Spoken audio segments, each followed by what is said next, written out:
दो पौधों के ऊपर कद्दू, करेला, तोरी, देसी तोरी, काली तोरी, टिंडा और हलवा कद्दू, स्पेशली ये जो बेलों वाली सब्जियां हैं, अगर दो पौधे आप घर में लगा लेते हैं हाइब्रिड F1 सीड्स, तो आपके घर के लिए काफ़ी सब्जी आपको मिल जाएगी। अस्सलाम वालेकुम दोस्तों, मैं हूं आपका जावेद इकबाल। आपने अक्सर सुना होगा hybrid seeds, F1 seeds, F2 seeds या F3 सीड्स। इसके पैरेलल दो और टर्मिनोलॉजीज़ आप सीड्स के बारे में सुनते रहते हैं, ओपन पॉलिनेटेड या OP सीड्स और हेयरलूम सीड्स। आज की वीडियो में हम शॉर्टली इसको बहुत अच्छे तरीके से समझें और सीखेंगे कि F1 हाइब्रिड सीड्स क्या होते हैं, हेयरलूम क्या होता है और ओपन पॉलिनेटेड सीड्स क्या होते हैं।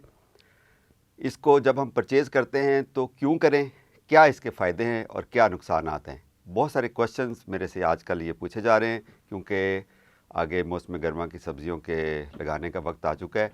तो आपको ये वीडियो हेल्प आउट करेगी सिलेक्शन में कि कौन से सीड्स हम सिलेक्ट करें। ओके, सबसे पहले बात करते हैं F1 हाइब्रिड सीड्स की। ओके, जब हम हाइब्रिड कहते हैं तो इसका सिंपल प्लांट्स के जो बीज हैं, जब उसको आप जहन में रखते हैं तो इसका मतलब है कि टू गुड पेरेंट्स, यानी कि दो अच्छी नस्ल के पौधे। यानी कि एग्जांपल देने के लिए मैं आपको ये कहता हूँ कि लेट्स से कि एक किसी ने मूली देखी जो कि साइज़ में बहुत लंबी थी, दूसरी मूली ऐसी थी जिसका टेस्ट बहुत अच्छा था। अब एग्रीकल्चर साइंसदानों ने उसके ऊपर सर्च करके उन दोनों की आपस में पोलिनेशन करवा दी और उससे जो एक बच्चे पैदा हुए, उस मूली के अंदर दोनों पेरेंट्स की खसूसियात थी, यानी कि मूली का साइज़ भी बड़ा था और उसका टेस्ट भी अच्छा हो गया। तो इसको कहते हैं हाइब्रिडाइजेशन या हाइब्रिड सीड्स। अब F1, F2, F3 क्या है, इसके लिए हमें समझना पड़ेगा। मैं आपको इसका जो ग्राफ है वो ड्रा करके, एक ट्री ड्रा करके मैं आपको बताता हूँ। सबसे पहले हमें समझना पड़ेगा कि F1 क्या चीज़ है। F का मतलब है, ये एक लैटिन वर्ड है फिलिया, ये उससे लिया गया है। फिलिया का मतलब होता है डॉटर, यानी कि वो जो दो गुड पेरेंट्स, अच्छी जेनेटिक्स वाले दो पौधे, उनकी हमने शादी करवाई थी या उनकी हमने पोलिनेशन करवाई थी और जो उससे बच्चा पैदा होगा तो वो डॉटर है। अच्छा, वो पहली जो जनरेशन है, जो फर्स्ट चिल्ड्रन है, उसको कहते हैं F1। अच्छा, एक चीज़ यहीं पर आप जहन में रखें कि जब भी आप किसी सीड स्टोर पे जाएंगे और आप F1 सीड परचेज़ करेंगे तो वो कदरे महंगे आपको मिलेंगे। उसकी रीज़न ये है कि उसके पीछे सालों की रिसर्च और मेहनत मौजूद होती है।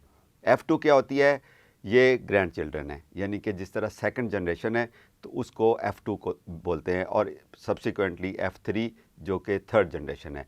इसका मतलब ये हुआ कि जो चिल्ड्रन हैं अच्छे दो पेरेंट्स के, उसको F1, जो ग्रैंड चिल्ड्रन है उसको F2, और जो उससे नीचे वाली जनरेशन है, थर्ड जनरेशन, उसको कहते हैं F3। ओके, ये तो हो गया हाइब्रिड सीड्स का। अब क्वेश्चन ये है कि क्या हाइब्रिड सीड्स अच्छे होते हैं या बुरे होते हैं। अब आप खुद सोचें कि दो अच्छी नस्ल के पौधे अगर आप लेकर उसकी हाइब्रिडाइजेशन करके उससे एक अच्छी नस्ल पैदा करते हैं, उसका अच्छा या बुरा होना वो आप पे डिपेंड करता है। बहुत सारी बातें कही जाती हैं, हम सुनते रहते हैं कि इसके अंदर इसकी जो न्यूट्रिशन वैल्यू वो अच्छी नहीं होती। बिल्कुल ऐसी बात नहीं है। आप ज़रूर, आपके सामने एक समंदर है, गूगल है, यूट्यूब है, आप इसके ऊपर रिसर्च पढ़ें, आपको कहीं भी ये नहीं मिलेगा कि हाइब्रिड सीड ऐसे होते हैं जैसे ब्रायलर मुर्गियाँ होती हैं। इस तरह के सवाल भी मुझसे पूछे गए कि क्या वाकई ऐसे होते हैं। बिल्कुल ऐसी बात नहीं है, ये अच्छी नस्ल के होते हैं। इसके फ़ायदे में भी आपको बताता हूँ। इसके पैरेलल हम दो चीज़ें और डिस्कस करते हैं। हेयरलूम सीड, हेयरलूम विरासती सीड यूँ कह लें। जो गूगल इसकी डेफिनेशन करती है या किताबी डेफिनेशन है वो ये है कि ऐसा बीज, ऐसी नस्ल का पौधा या ऐसा फल या ऐसी सब्ज़ी जो पिछले 50 साल से कंसिस्टेंटली एक जैसी ही आ रही है और ओपन पॉलिनेटेड है। लेट्स से कि कोई गाजर की काली रंग की कोई गाजर है, या जिस तरह वो कांची वाली हमारे यहाँ गाजर एक यूज़ होती है, लाहौर में गर्मियों में आपको मिलता है वो शरबत, अगर आप किसी ने सुना या पिया होगा, तो वो हेयरलूम सीड कहते हैं। यानी कि वो विरासत दर विरासत वो वैसे ही चलते आ रहा है, वो ओपन पॉलिनेटेड है और वो इतना कंसिस्टेंट है कि वो अपनी नस्ल के ऊपर उसका फ़र्क नहीं पड़ता, तो उसको हेयरलूम सीड्स कहते हैं। ये भी ओपन पॉलिनेटेड होते हैं। दूसरे वो सीड होते हैं जो ओपन पॉलिनेटेड, या इसको OP सीड्स कहते हैं। OP सीड्स जो है उसकी आप कंट्रोल्ड पॉलिनेशन नहीं करवाते।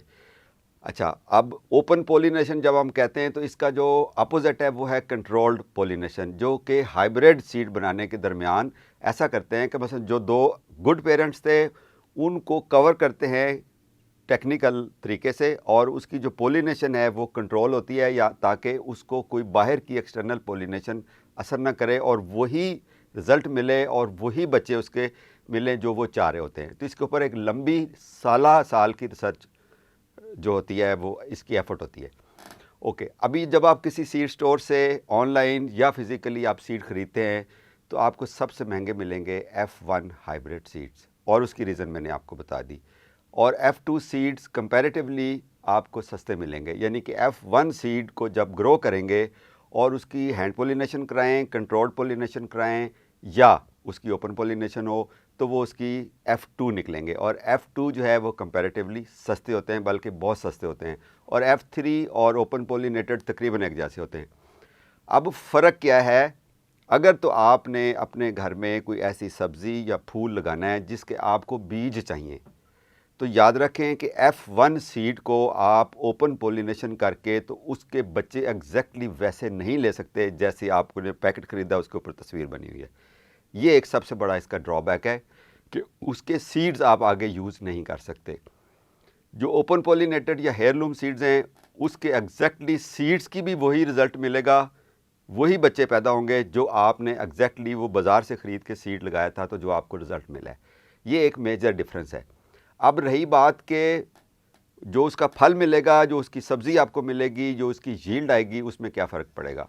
F1 हाइब्रिड के ऊपर चूँकि बहुत सारी एग्रीकल्चर रिसर्च हुई होती है, मेहनत हुई होती है साल की, तो वो इसी मकसद के लिए बनाई जाती है ताकि वो अच्छी नस्ल का सीड हो, वेदर रेजिस्टेंट हो, क्लाइमेट रेजिस्टेंट हो, आपकी सर्दी गर्मी को बर्दाश्त करे, और सेहतमंद पौधा होगा तो वो आपकी ये जो उसका इम्यून सिस्टम बेहतर होगा, प्लस ये है कि उसके वो आपका डिज़ीज़ रेजिस्टेंट होगा। जो हाइब्रिड सीड्स हैं उन्होंने बड़ी डिटेल से कंपनी ने उसके ऊपर उसकी करैक्टरिस्टिक्स लिखी होती है कि इस हाइब्रिडाइजेशन में हमने ये करैक्टरिस्टिक्स इस सीड के अंदर डाल दिए, और ये अभी इसके ऊपर बीमारी कम आएगी, ये हीट को बर्दाश्त करेगा या ये ठंड को बर्दाश्त करेगा। तो एग्जैक्टली वो सारी डिटेल्स उन्होंने इतनी मेहनत के बाद जो उन्होंने एक्सपेरिमेंट बेस्ड होती हैं वो उसके ऊपर लिख दी होती हैं। जनरली अगर आप ये कहें कि हाइब्रिड सीड्स क्यों ख़रीदें, महंगे सीड्स क्यों ख़रीदें, तो उसकी यील्ड बहुत ज़्यादा होती है। लेट्स से कि आपने कद्दू की एक बेल लगा दी और वो देसी सीड की आपने लगाई, और बेल बहुत लंबी हो जाएगी, कद्दू का साइज़ में भी थोड़ा सा छोटा हो या कम लगें।